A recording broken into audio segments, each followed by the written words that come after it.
அனைவருக்கும் வணக்கம். Welcome to Abi's recipe.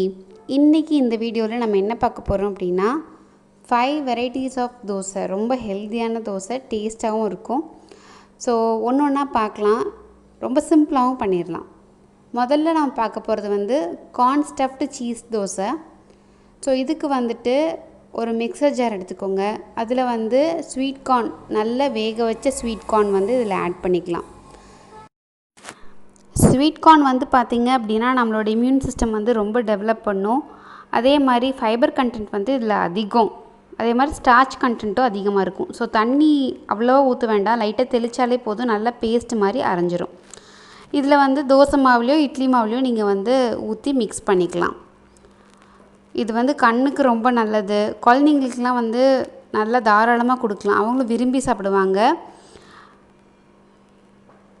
நல்லா மிக்ஸ் பண்ணிக்கோங்க. ப்ளெயினாக நம்ம இப்படியே தோசை ஊற்றிக்கலாம். ஸோ இதில் ரொம்ப அடிஷ்னல் டேஸ்ட் கொடுக்கறக்கு நான் என்ன பண்ண போகிறேன் அப்படின்னா, முதல்ல தோசையை ஊற்றிக்கலாம். நல்லா மொறுன்னு வரும் இந்த தோசை. டேஸ்ட்டு ரொம்ப டிஃப்ரெண்ட்டாக இருக்கும்.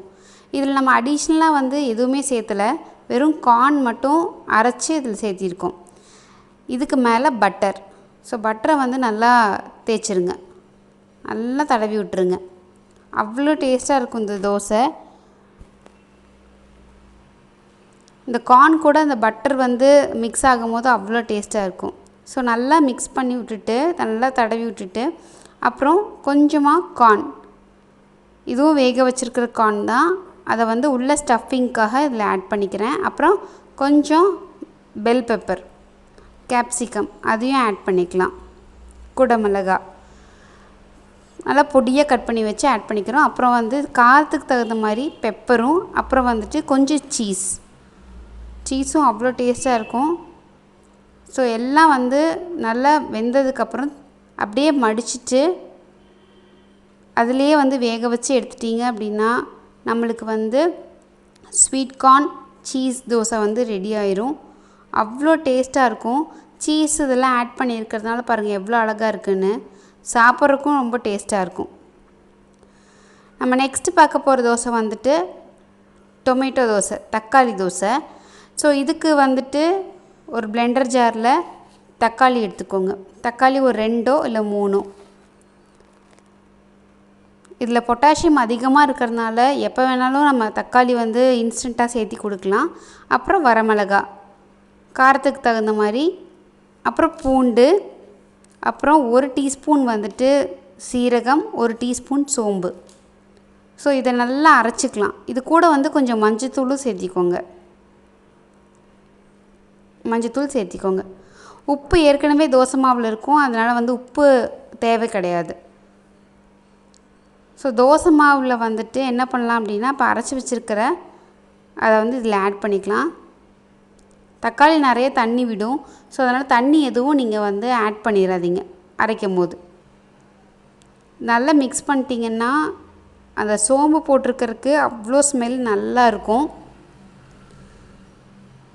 ரெட் கலரில் இருக்கும் தோசை. குழந்தைங்களுக்கு ரொம்ப விருப்பமாக இருக்கும் சாப்பிட்றதுக்கு, பெரியவங்களும் விருப்பமாக சாப்பிட்லாம்.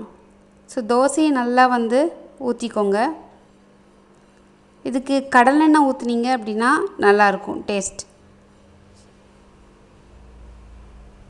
கடலெண்ணெய் போட்டு நல்லா மொறுன்னு வரும். கண்டிப்பாக அதை நீங்கள் ட்ரை பண்ணி பார்க்கலாம். ரொம்ப இன்ஸ்டண்ட்டாக குயிக்காக பண்ணிடலாம்.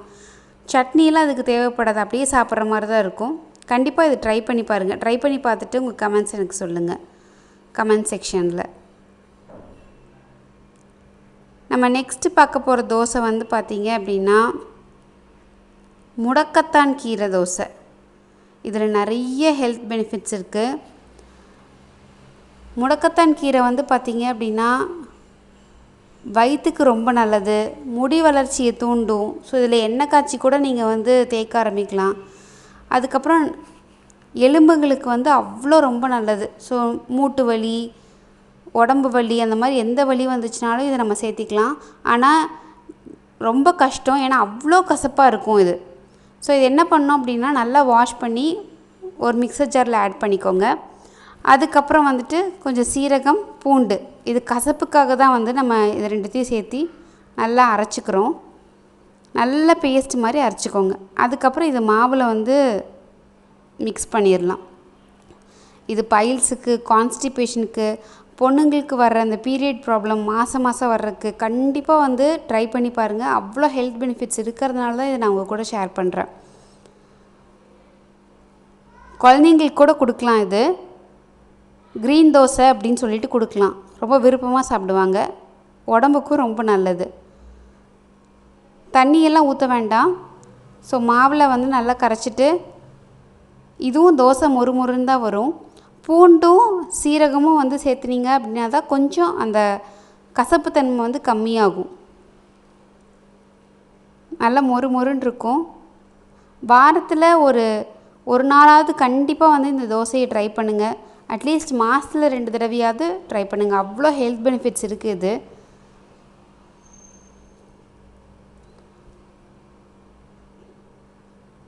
அவ்வளோதான், ரொம்ப சிம்பிளாக நம்மளுக்கு ரெடி ஆயிரும். நெக்ஸ்ட்டு வந்து பார்த்திங்க அப்படின்னா பனானா தோசை. இது வந்து நம்ம வீட்டில் வந்து வாழைப்பழம் ஜாஸ்தியாக இருந்துச்சு அப்படின்னா இது செஞ்சிடலாம் டக்குன்னு. ஸோ வாழைப்பழத்தை நல்லா கட் பண்ணி போட்டு ஒரு ஃபோர்க் வச்சு நல்லா மேஷ் பண்ணிக்கோங்க. மேஷ் பண்ணிட்டீங்கன்னா போதும். ஏலக்காய் தூள் இருந்துச்சுன்னா இதில் ஏலக்காய் தூள் வந்து சேர்த்திக்கலாம். நல்ல வாசனையாக டேஸ்ட்டாக இருக்கும். ஸோ இது மாவில் வந்துட்டு நல்லா மிக்ஸ் பண்ணிடலாம். தோசைக்கல்ல ஊற்றிட்டீங்க அப்படின்னா பனானா தோசை வந்து ரெடி ஆயிரும். இது கூட வந்துட்டு நீங்கள் நெய் தான் சேர்க்கணும். நெய் சேர்த்தா தான் அதோட டேஸ்ட் வந்து ரொம்ப நல்லாயிருக்கும். அவ்வளோ நல்லாயிருக்கும். நல்லா வாழைப்பழம், பழுத்த வாழைப்பழமாக இருந்துச்சுன்னா டேஸ்ட்டு ரொம்ப கொடுக்கும். ரொம்ப ஹெல்த்தியாகவும் இருக்கும். ஸ்வீட் தோசை அப்படிங்கிற மாதிரி இருக்கும். கண்டிப்பாக ட்ரை பண்ணி பாருங்கள். நெக்ஸ்ட்டு நம்ம பார்க்க போகிற தோசை வந்துட்டு கார்லிக் மசாலா தோசை. ரொம்ப இன்ஸ்டண்ட்டாக பண்ணிடலாம். ஏன்னா பூண்டு எல்லாத்தோட வீட்லேயும் இருக்கும். இந்த பூண்டு வந்து பார்த்திங்க அப்படின்னா எலும்புக்கு ரொம்ப நல்லது. ப்ளட் ப்ரெஷர் எல்லாமே வந்து நல்லா கம்மி பண்ணும். சளி பிடிச்சிருந்தாலும் சரி பண்ணிடும்.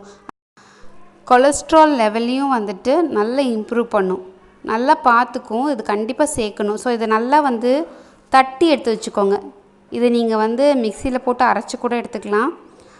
சில பேர் வந்து தட்டி அதை அப்படியே வந்து சாப்பிட்றதுக்கு விரும்புவாங்க. ஸோ தட்டி எடுத்து வச்சுக்கோங்க. நல்லா தட்டிக்கோங்க. தட்டினீங்கன்னா அதோட ஸ்மெல்லே வந்து சூப்பராக இருக்கும். இது கூட வந்து நான் இன்றைக்கி வந்து வரமிளகாத்தூள், ஸோ நாங்கள் கொஞ்சம் காரமாக சாப்பிடுவோம், அதனால் வரமிளகாத்தூள் எடுத்திருக்கேன். உங்களுக்கு வேணும் அப்படின்னா நீங்கள் வந்து சாம்பார் தூள் எடுத்துக்கலாம், இல்லைன்னா இட்லி பொடி எடுத்துக்கலாம், இல்லை பருப்பு பொடி எடுத்துக்கலாம். அதுக்கப்புறம் எண்ணெய் வந்து சூடான எண்ணெயை தான் இதில் ஊற்றணும். பச்சையாக எண்ணெயை வந்து கலக்க வேண்டாம். ஸோ சூடாக வந்து எண்ணெயை ஊற்றி நல்லா மிக்ஸ் பண்ணிடுங்க. ரொம்ப இன்ஸ்டண்ட்டான தோசை தான் இது. சீக்கிரம் பண்ணிடலாம். காரம் உங்களுக்கு வந்து சேர்த்துக்க மாட்டீங்க அப்படின்னா நீங்கள் வந்து இட்லி பொடி சேர்த்திக்கலாம். பூண்டு வந்து இந்த மாதிரி இருந்துச்சுன்னா சில பேர்த்துக்கு பிடிக்கும். சில பேர்த்துக்கு நல்லா அரைச்சிருந்து பேஸ்ட் மாதிரி இருந்தால் தான் பிடிக்கும். ஸோ அதுக்கு தகுந்த மாதிரி நீங்கள் பார்த்துக்கோங்க. தோசை ஊற்றிக்கோங்க. மேலே வந்து இப்போ அந்த மசாலாவை வந்து நல்லா தடவி விட்டுடலாம். ஸோ எண்ணெய் நீங்கள் அந்தளவுக்கு சேர்க்க வேண்டாம். ஏன்னா எண்ணெய் போட்டு தான் நம்ம இதில் வந்து மிக்ஸ் பண்ணியிருக்கோம் அந்த பூண்டை. ஸோ எண்ணெய் வந்து அவ்வளோவா சேர்த்துறாதீங்க. எண்ணெய் நிறைய விடும். ஏன்னா வரமிளகாத்தூள் அதெல்லாம் சேர்த்திருக்கிறதுனால எல்லாமே பச்சையாக இருக்குது. ஸோ நல்லா வந்துட்டு தடவி நல்லா வேக வைக்கணும். இதை முதல்ல எல்லாத்தையும் கொஞ்சம் கொஞ்சமாக போட்டுக்கோங்க. அந்த எண்ணெய் வந்து எதுக்கு சேர்க்குறோம் அப்படின்னா அந்த காரத்தை வந்து நல்லா இது பண்ணுறதுக்காக தான் சேர்க்குறோம். நல்லா இந்த மாதிரி அப்ளை பண்ணிட்டீங்கனாலே போதும். அவ்வளோ டேஸ்ட்டாக இருக்கும். காரம் நான் கொஞ்சம் ஜாஸ்தியாக போட்டிருக்கேன். நீங்கள் எவ்வளோ கம்மி பண்ணணுமோ கம்மி பண்ணிக்கோங்க. அப்படியே ரெண்டாக திருப்பிட்டீங்க அப்படின்னா போதும். நம்மளுக்கு சூப்பராக வந்து கார்லிக் மசாலா தோசை ரெடி ஆயிரும். ஸோ இன்றைக்கி வந்து தோசை வெரைட்டிஸ்லாம் பார்த்துருப்பீங்க. கண்டிப்பாக ட்ரை பண்ணி பார்த்துட்டு உங்கள் கமெண்ட்ஸை வந்து எனக்கு கமெண்ட் செக்ஷனில் சொல்லுங்கள். எல்லாமே இன்ஸ்டண்ட்டான தோசை, அதே மாதிரி ரொம்ப ஹெல்த்தியான தோசை தான். இந்த வீடியோ உங்கள் எல்லாத்துக்கும் வந்து பிடிச்சிருக்கும்னு நான் நினைக்கிறேன். பிடிச்சிருந்துச்சு அப்படின்னா கண்டிப்பாக ஒரு லைக் கொடுங்க. மறக்காமல் நம்ம சேனலுக்கு சப்ஸ்கிரைப் பண்ணுங்கள். பக்கத்தில் இருக்கிற பெல் பட்டனையும் வந்து கிளிக் பண்ணிக்கோங்க. அப்போ தான் நான் எப்பப்போல்லாம் வீடியோஸ் போடுறேனோ அப்போல்லாம் வந்து உங்களுக்கு நோட்டிஃபை ஆகும். Stay healthy, be happy. Thank you.